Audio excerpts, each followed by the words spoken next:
गांव शिवपुर में एक सीधा सच्चा युवक रहता था। नाम था वीर। वह अनाथ था पर दिल से बहुत बड़ा। गरीबों को खाना खिलाना, बीमारों की सेवा करना, यही उसका धर्म था। लोग कहते, वीर जैसे लोग अब कहां होते हैं, पर वीर बस मुस्कुरा देता। एक अंधेरी रात वीर जंगल में एक घायल बकरी को उठाकर वापस गांव ला रहा था। तभी एक अजीब सी ठंडी हवा चली, जैसे कोई अदृश्य शक्ति पास से गुजरी हो। अचानक आसमान काला हो गया और सामने प्रकट हुआ एक काला रथ, 2 काले घोड़े, और उसमें बैठे थे चित्रगुप्त और यमराज, जिनकी आंखों से बिजली सी चमक रही थी। चित्रगुप्त बोले, वीर, तुम्हारे अच्छे कर्मों की गिनती पूरी हो चुकी है।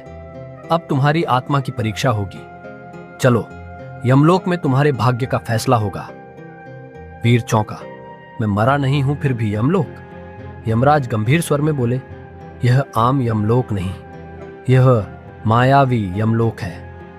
यहां जीवित आत्माओं की परीक्षा होती है, जो धरती पर असाधारण बन सकते हैं। वीर ने हामी भरी और रथ बिजली की गति से उड़ चला। कुछ ही पल में वो एक विशाल गुफा के द्वार पर उतरा, जहां लिखा था, मायावी यमलोक, जहां कर्मों से तय होती है किस्मत। अंदर एक लंबा पत्थर का पुल था, नीचे आग की नदी बह रही थी। पुल पार करते ही वीर ने देखा 4 द्वार। चित्रगुप्त बोले, हर द्वार तुम्हें एक परीक्षा देगा, सत्य, त्याग, भय और मोह। अगर तुम इन चारों में सफल हुए तो धरती पर तुम्हें धरती पुत्र की उपाधि मिलेगी, जो दुनिया को बदल सकता है। पहली परीक्षा, सत्य का आईना। वीर को एक विशाल शीशे के सामने खड़ा किया गया। उसमें उसके सारे झूठ और गलती दिखाई दी, यहां तक कि वह पल भी जब उसने भूख से तड़पते एक चोर को धुतकारा था। वीर की आंखें भर आईं। उसने हाथ जोड़कर कहा, मैंने उस दिन इंसान नहीं, उसकी गलती को देखा था। अब सीख गया हूं, हर आत्मा का दर्द समझना चाहिए।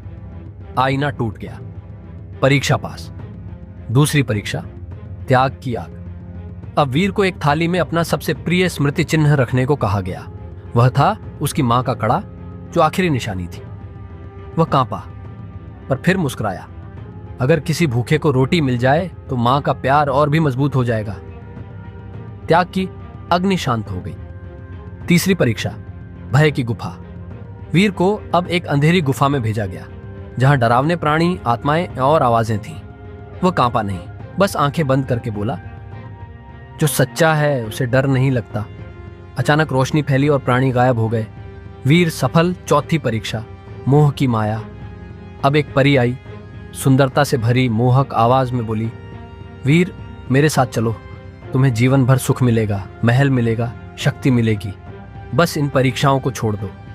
वीर मुस्कुराया और बोला, मेरा सुख दूसरों की मदद में है, मोह से बड़ा कर्म है। परियां गायब हो गईं। अंतिम परीक्षा भी पास। यमराज और चित्रगुप्त सामने आए। चित्रगुप्त बोले, वीर, तुम इस युग के पहले जीवित इंसान हो जिसने मायावी यमलोक की 4 परीक्षाएं पास की। यमराज ने अपनी गदा उठाई और कहा, अब से तुम धरतीपुत्र हो, अदृश्य रक्षक, जो जरूरत पड़ने पर हर पीड़ित के साथ होगा। अचानक रथ फिर प्रकट हुआ और एक पल में वीर फिर से अपने गांव में था। गांव के लोग सोच रहे थे, वीर कहां चला गया था 3 दिन? पर वीर अब और भी शांत, और भी प्रकाशमय लग रहा था। अब जब कोई गरीब भूखा होता, वीर पहले से आ जाता। जब कोई बीमार होता तो बिना बताए मदद पहुंच जाती। लोग विस्पर करने लगे, वीर में कोई देव शक्ति है। और वीर बस मुस्कुराता, क्योंकि वह जानता था, कर्म से बड़ा कोई धर्म नहीं।